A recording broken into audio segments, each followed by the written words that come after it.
حضرت داؤد علیہ السلام کے زمانے میں ایک نادار اور لاچار عورت تھی۔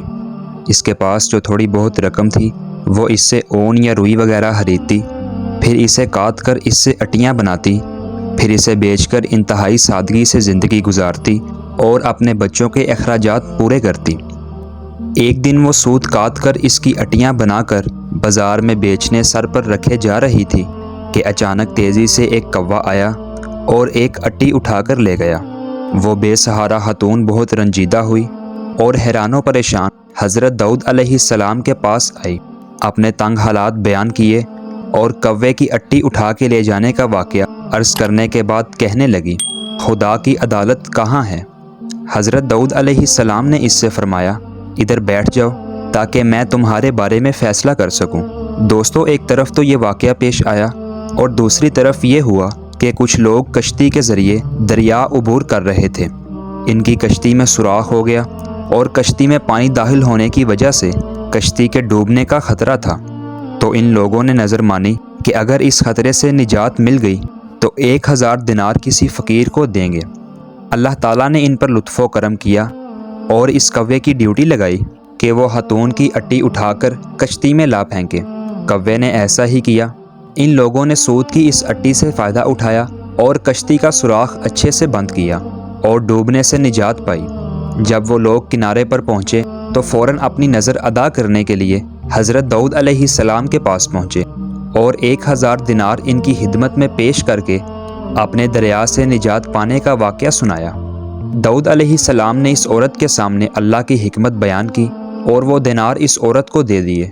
وہ عورت بہت خوش ہوئی اور سمجھ گئی کہ خدا سے زیادہ کوئی عادل اور احسان کرنے والا نہیں ہے۔ ایک دن حضرت داؤد علیہ السلام گھر میں بیٹھے ہوئے تھے اور آپ کے پاس ایک فقیر اور پریشان حال نوجوان بھی بیٹھا تھا۔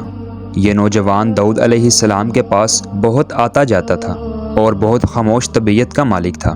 ایک دن اسرائیل علیہ السلام داؤد علیہ السلام کے پاس آئے اور گہری نگاہوں سے اس نوجوان کو دیکھنے لگے۔ داؤد علیہ السلام نے اسرائیل سے پوچھا، آپ اس نوجوان کو کیوں دیکھ رہے ہیں؟ حضرت اسرائیل علیہ السلام نے جواب دیا، ہاں، مجھے حکم ہوا ہے کہ میں اس ہفتے کے آخر میں اس نوجوان کی روح قبض کر لوں۔ داؤد علیہ السلام کے دل میں اس نوجوان کے لیے تڑپ پیدا ہوئی اور اس سے کہا، اے جوان، کیا تمہاری بیوی ہے؟ اس نے کہا، نہیں، میں نے شادی نہیں کی ہے۔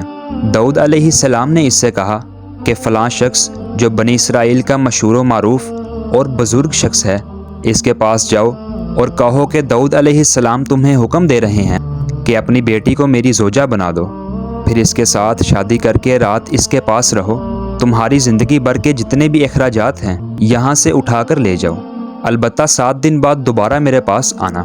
حضرت داؤد علیہ السلام کا پیغام اس بات کا موجب بنا کہ اس شخص کی بیٹی اس نوجوان کی بیوی بنی۔ اس نوجوان نے داؤد علیہ السلام کی بات پر عمل کیا اور 7 دن بعد واپس آیا۔ داؤد علیہ السلام نے اس سے پوچھا، اے جوان، تمہارے یہ دن کیسے گزرے ہیں؟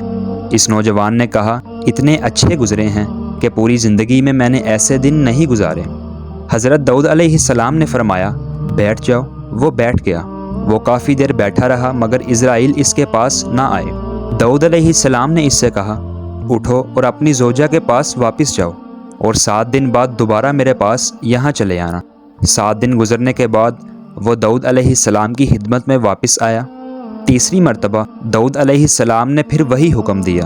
وہ 7 دن بعد پھر آیا۔ اس دفعہ حضرت اسرائیل علیہ السلام تشریف لائے۔ حضرت داؤد علیہ السلام نے اسرائیل سے فرمایا، آپ کا ارادہ تو یہ تھا کہ آپ 7 دن بعد یہاں آئیں گے اور اس نوجوان کی روح قبض کر لیں گے، لیکن آپ نہیں آئے اور آج 3 ہفتے بعد آئے ہیں۔ اسرائیل علیہ السلام نے کہا، اے داؤد علیہ السلام، اللہ نے آپ کے رحم کرنے کی وجہ سے اس پر رحم کیا ہے اور اس کی موت 30 سال تک مؤخر کر دی ہے۔